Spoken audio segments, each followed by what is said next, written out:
they're out on the big boys. Soto, Corbin, Burns. Am I missing something? What's the plan? Is the plan to be an 82-win team every year and finish strong? Here's the insight that I have for you, and I can't name a source. The reason that Theo Epstein left in 2021 was not because there were big decisions that had to come up for the Cubs during that time. It was because he didn't like the way that Tom Ricketts was operating.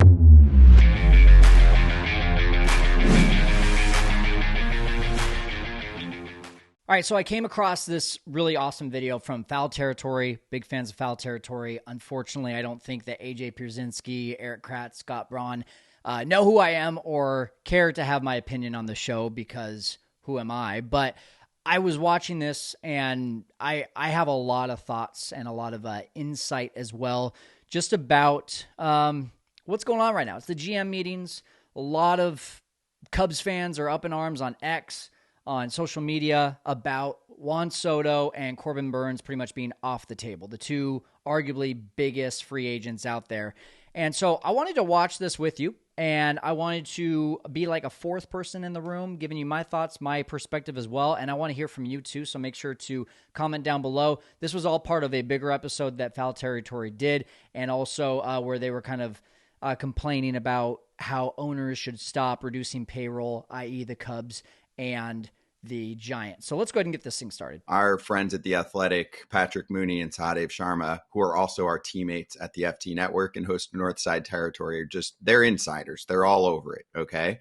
So they said that the Cubs and Jed Hoyer do not intend to deviate from the course of the long-term plan, and essentially saying they're out on the big boys, Soto, Corbin, Burns, and that they can do a lot of damage with trades and I guess more of the mid-level. Okay, so let's just pause it right there because you saw AJ and Eric both just like put their heads down and be extremely disappointed. If you're listening to this on the podcast, make sure that you check out the YouTube version as well for some of these nonverbals. But, they're not even Cubs fans and they're like doing that. And I think that's where Cubs fans are at right now, right? When it comes to this organization, they have a locked lineup. If they don't make big trades, i.e. the Nico Horners, the Isak Paredes of the world, maybe even a Michael Busch type. And then even if they do that, and then you bring in superstars to fill those positions, yeah, you're happy as Cubs fans, but then you've got guys like Owen Casey and Kevin Alcantara and Matt Shaw that you're wondering, well, where do those guys go? And maybe they're part of those deals. And then there's going to be, for that reason, Cubs fans who are upset that 2 years, 3 years down the line, Matt Shaw is an all-star, i.e. the Quintana and Eloy Jimenez and Dylan Cease trade that the Cubs made back in, I want to say 17. So I don't really wish this on any GM or any president of baseball operations. So Carter and Jed, I really feel for their situation because this is a really difficult lineup to try to figure out right now because, and they've done it to themselves. You've got Ian Happ and Seiya Suzuki with no trade clauses that are going to end in 2026. You've got, I believe Nico Horners ends in 26 as well, maybe 27. And you're going to kind of have this whole thing happen again where it was just like in 21 when the Cubs got rid of everyone and they said, well, all those contracts were going to end anyway and you have to have all this turnover. I think it's time for Jed to start looking at maybe instead of doing all of these deals that end on the same year, well, this one ends on this year and then this one ends a year later and then that one ends 2 years later, to not have this like avalanche of things going on. Anyway, so let's go back to what they're saying here and what Scott's question ends up being. An 82-win team every year and finish strong? I don't understand it. They're the Cubs. They're the Cubs. I mean, listen, as someone that lived in Chicago for 8 years, played in Chicago, for the weak underlings, the little stepchildren of the Cubs, the White Sox, right?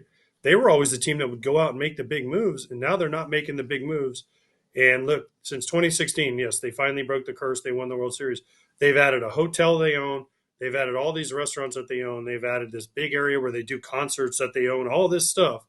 And now they're spending less when they're making more. It doesn't make sense to me. So let's pause for a second there. I don't have the contracts in front of me. I'm really throwing this video together. But what I can tell you is I'm willing to bet if you go back to the John Lester deal in 2015, He's going to mention John Lackey here in a second, the Jason Hayward deal. None of those deals are even in the same neighborhood as Juan Soto. So in Jed and the Ricketts defense, we're talking about a completely different level. The problem, right, that it really comes down to is really what AJ said there, which is the Cubs are making more money and they're spending less. And that's the problem. And here's the insight that I have for you. And I can't name a source, but I have a source that's extremely close to the team that has told me that the reason that Theo Epstein left in 2021 was not because there were big decisions that had to come up for the Cubs during that time. It was because he didn't like the way that Tom Ricketts was operating. During 2020, Ricketts laid off a ton of people. He didn't pay a ton of people. And Theo didn't like that. He didn't feel like it was moral. So he said peace, and Jed decided to stick around. And so at that point, this is where I speculate a little bit. At that point, it's like, okay, so Tom knew that Theo wouldn't be the puppet, but now he's got Jed to be the puppet. And hey, Jed, go spend when I tell you to spend, and don't spend when I tell you not to spend, and then be cheap most of the time, but only get the really good deals like the Shota Imanagas, who Shota was sold on Chicago, not necessarily on the Cubs. He might have been, but most of the reports were Chicago.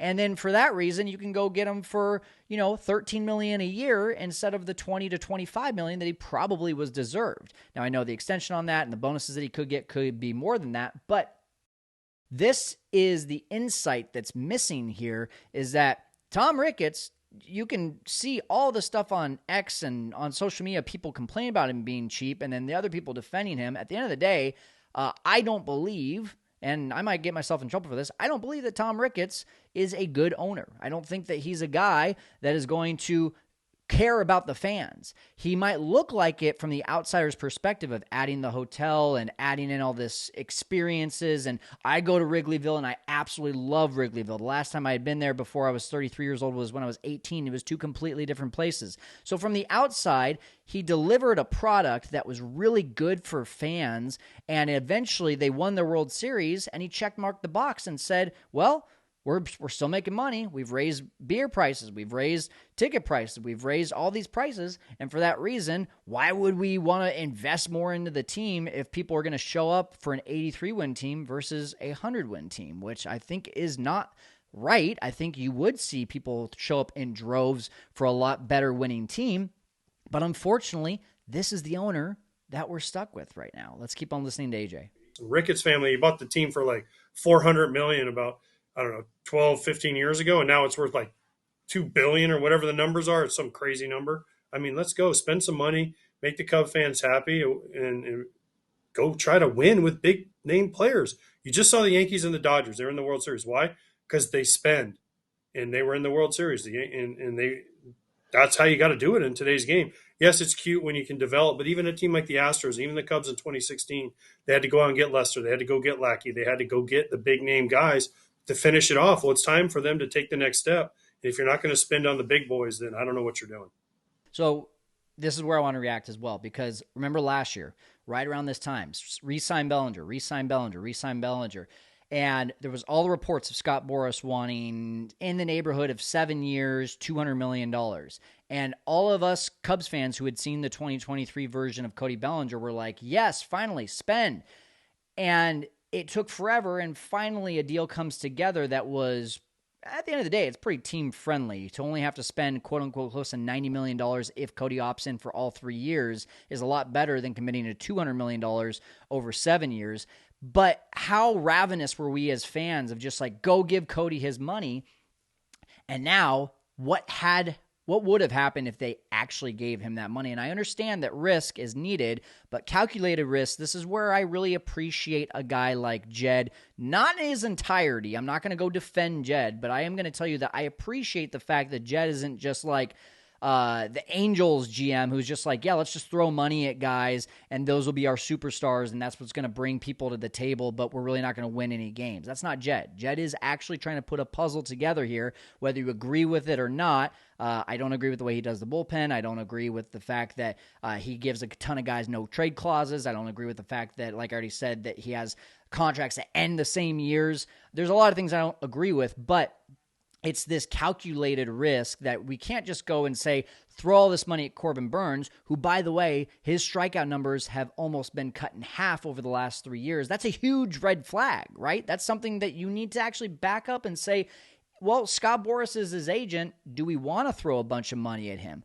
Juan Soto, all day long. I think the Cubs should be in on Juan Soto. I don't think he's Ohtani, but I do think he is like Ohtani's younger brother in the fact that he will be a marketing phenom for the Cubs, not in Japan and not in, probably multiple countries or anything like that, like Ohtani is. But I think that he brings a huge asset from a business standpoint, and it's unfortunate that Tom and he's passing that off to Jed are not looking at it that way. So I'll stop talking so much and keep on listening to these guys. Maybe they don't believe it. Maybe they don't believe that they're ready in the next step. But you can't sit there as a front office of the Cubs and try to sell to Cubs fans who are ravenous that, well, we're going to stay the course. You can stay the exact course. You can build for the future while still investing in the present. There is an opportunity that you have. Preach. And maybe they don't believe it. Maybe they think they have too many leaks in the end of their rotation. They have too many leaks in their bullpen, and their offense isn't quite consistently there. I would disagree. I think they have a lot that is a lot of pieces that are established there, and they've kind of gone in, like, to me, push it the rest of the way. Just because you spend in free agency does not mean that, oh, you know what, we're hamstringing our prospects, our youth movement. Okay, pause. Before he gets into prospects, I want to talk about this. I just did a video the other day about WAR and where the Cubs are in terms of their team WAR compared to the Dodgers, who won the World Series. And I do agree with Eric on this one. I don't think they're far off. I think a lot of us look at it and say, oh, they're so far off because they're not spending $700 million in Ohtani. They don't have the Mookie Betts of the world. They don't have the Freddie Freemans of the world. Yeah, you can look at it that way. But when you actually look at the team on paper in 2024 compared to the Dodgers team on paper, the big missing pieces are a superstar bat, another legit starter, and one or two really good relievers. And that isn't that far off. So yes, why not push the pieces in? Now, we like to, as Cubs fans, play this comparison game of 2015 and 2016 to nowadays. We've been doing it for the last 2 years. If you go back and watch any Cubs podcast, including my own, you'll see us talk about like, oh, maybe this is that 2015 year where they get to 90 wins and then they can go all in and get that big signing like they did for 2016 when they added Hayward, who at the time was a huge signing for the Cubs. Didn't pan out, but it was, you could arguably say he's one of the reasons that they won the World Series because of his pep talk. But I think when we look at it from Eric's perspective, not the comparing it to 2015, 2016, if you compare it to 2015, the Cubs won 97 games, I think, in 2015 for a team that was only expected to maybe hit 500. That was such an obvious green flags, go get everyone and their mom that can help you now win a championship versus this is a back-to-back 83-win team, but you have to look at the health. You have to look at the fact that this was Craig Counsell's first year. You have to look at the fact that a lot of guys underproduced and all at the same time.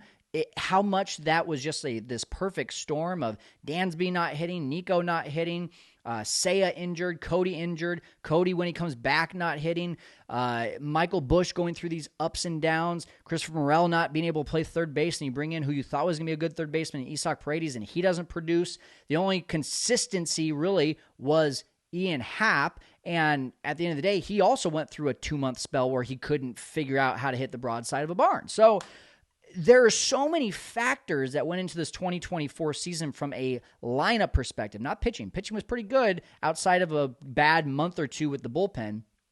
From a lineup perspective, I agree with Eric on this, and I think it is one of those times that you say, go get Juan Soto and look at how much that changes this lineup. If you slot Juan Soto in at number 2 or 3, and then you can back up Bellinger to 4 and say he has a bounce back year, now Seiya is a number 5 hitter, which is really where he should be. Seiya should be a 2 or a 5 hitter. Swanson at 6, Bush at 7, PCA at 8, and then your catcher at 9 with probably Nico or Happ leading off in some of that type of order. What does that do for this lineup? Right? That completely changes it. And let's just assume for a second that either Casey or Matt Shaw click in 2024, and because of injuries, they have to fill in some roles. Why wouldn't that be a 95-win team if you also add a starter and a legit back of the bullpen reliever or closer? So yes, I agree with Eric on this. That's what everybody should look at for what the Dodgers do great is they're still investing in their player development, and they're still getting players out of it.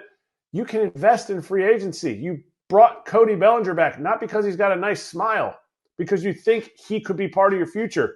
You can't invest in him and say, he's the superstar that we needed. No, you still have to go in on that, and I'm so surprised that they said this.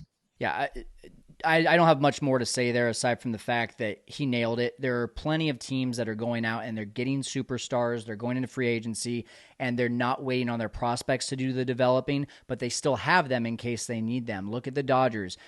Gavin Lux. What would have happened if they would have said Gavin Lux is our shortstop? No one else can play shortstop. It's just him. They would have been in a crappy situation in 2024. Instead, they were able to slot Mookie over there. They were able to eventually have Miguel Rojas over there as they traded for him.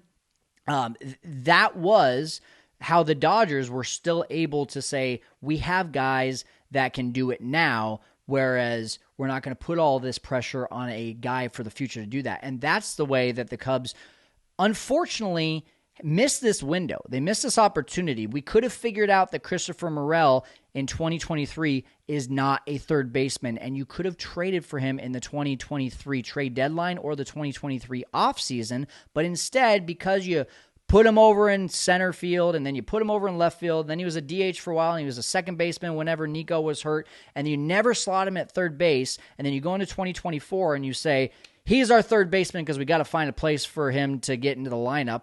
That didn't go well. It didn't go well for him at the plate, and it did go well for him in the field. You can argue he got better. We're not looking for someone to get better. You can't wait for a key position like that to develop in a winning year. You have to wait for that, or you can wait for that in a non-developing year, in a non-winning year like 2022 and 2023.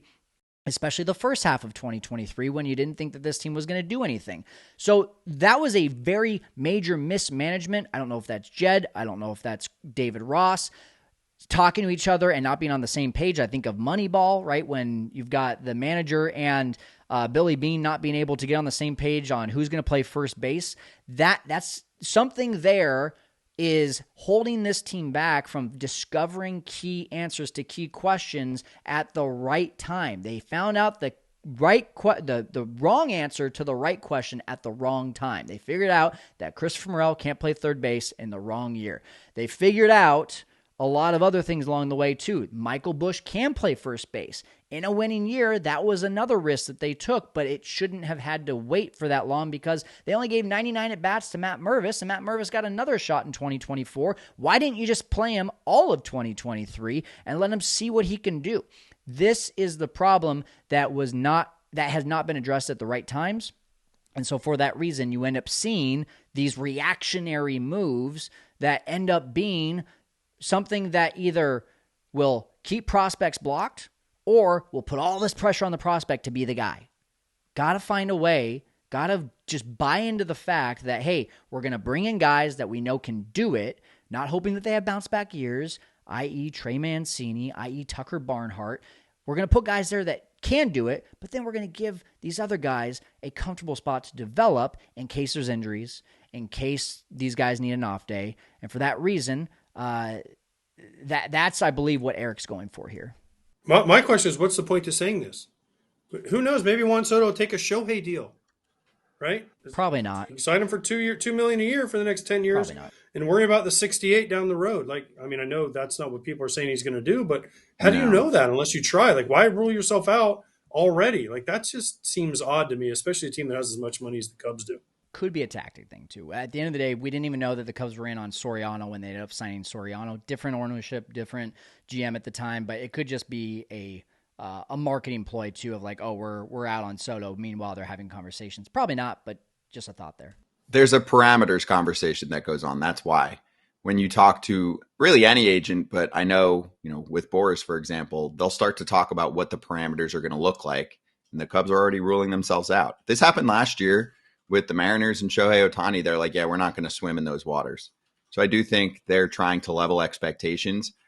They get rewarded by a fan base and an historic ballpark, an historic franchise, awesome Chicago summers, and people show up regardless. And I do think they're subscribing to the, for lack of a better term, 54% theory. I mean, that's what they went into last year. They were like, hey, we're projected to be about a fringe wildcard team. So if things go our way, we might make a run at a World Series, and it costs significantly less to do that. And we can be playing to that kind of scenario almost every year. And I think a lot of teams are looking at that. I think that's depressing. I think that's disgusting if that's the way that they're thinking. I think that's a disservice to the most loyal fan base in baseball, because here's the other side of it. Why not just go add another deck to Wrigley Field? Why not just go add a little bit more seats to Wrigley Field? And now suddenly you've got, instead of a 40,000 seat ballpark, I think that's right around that. Why not make it just like Dodger Stadium where it's 50,000 and then you're making your money back that way? To me, a loyal fan base should be rewarded, not hurt, not given all these consequences. And 54%, a 540 winning percentage, is always going to leave you in a fringe position. Why wouldn't you want to be the best team in baseball? Well, I can tell you one reason. It's because Tom Ricketts refuses to go over the luxury tax, at least for right now.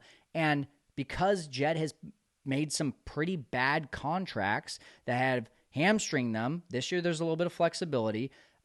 Because of that, there's just not an opportunity to go out and get a big guy when you have those kinds of limitations. So, boo on Jed for the contracts, boo on Tom for putting that limitation, and you can't undo either one of those. The only thing you can do is, as a fan base, boycott Wrigley Field? I don't want to do that. Even if the Cubs are going to lose 15-0, I still love the experience, which sucks. It sucks to say that, but that's the asset that Tom Ricketts has, and unfortunately, he's using it for evil, not for good. But I think that there's a pendulum swinging right now, and the Dodgers just spent a ton of money. The Rangers had Seager, Semien, Eovaldi, etc., and Montgomery at the trade deadline, who was really good 2 years ago. I think you're getting a little smack in the face to those teams that want to try and project themselves to 86 wins and say things will break right and it'll probably be 89 and then we'll make a wild card run. So boring. Not sure about that. I think that's actually a bad plan. That's really actually what we talked about 10 years ago is the muddled middle. You're basically putting yourselves in a position where you might not even make the playoffs. So also not a franchise. That's not a team that wins year in, year out. Remember 2015 to 2017, that was supposed to be a team, if it hadn't been for injuries and guys starting to underperform, that was supposed to be a team that was supposed to compete for 10 years for championships. It didn't work out that way. Anyway, we'll keep talking about it. We'll definitely get those guys on at some point, but I highly recommend listening to what they're saying, and that's Hadev Sharma and Patrick Mooney. Northside Territory is the show. Check it out. That is a great show. Go check it out. I'm looking forward to hearing more from them as well. Maybe we can get Patrick on the show. We got him on last year. I just want to know your thoughts right now because as a Cubs fan, I'm on two different sides of this right now. I'm in a place as a fan where I'm frustrated just like all of you. Why won't we spend money? Why won't we go after the big players? Why won't this team go all in? And then the other side of me is, well, I can't control that, but what I do know is that this is no different than the Cubs in the past. The only difference really was that Theo was at the helm, and Theo spoke confidence and direction and vision on this team. He still had the same owner. Tom Ricketts, unless I am missing something, didn't say to Theo in 2015, the checkbook is open, go spend $300 million, go get the biggest free agent. If you look at all the deals that Theo made, they still were within reason of the bigger contracts. They weren't Juan Soto, who's going to get $500-600 million compared to Corbin Burns, who's going to get $200 million. It was John Lester at, what was it, 155-ish, and then who was the next guy up? I can't even think of a guy back then. I'm willing to bet you that if you look at the next biggest contract around that time, if Lester was at 155, the next one down was probably like 140, 135, right? It wasn't that big of a difference. Unfortunately, what's happening now is Tom Ricketts bought, it's kind of like the housing market. He bought luxury houses at $400,000 back in 2018, and he still wants to buy luxury houses here in 2024 for $400,000. Guess what? They've doubled in price. You have to adjust to the market as well, and if you don't, then you're going to have a frustrated fan base that's trying to get you to sell the team. You're not going to be a hero or seen well in the public's eye anymore. At Cubs convention, you're going to start getting boos.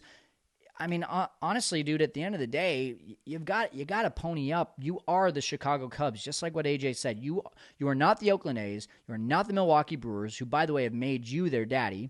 Or, sorry, we've made the Brewers our daddy, however you want to say that. And you're not the Washington Nationals. You're not all these mid-market to low-market teams. You're the freaking Chicago Cubs, and you bought them in 2010, 11, 12, whenever it was. You made them a World Series champion. Your job is not done as an owner. It is just starting, and if you think it's done, sell the damn thing. Let me know what you think in the comments.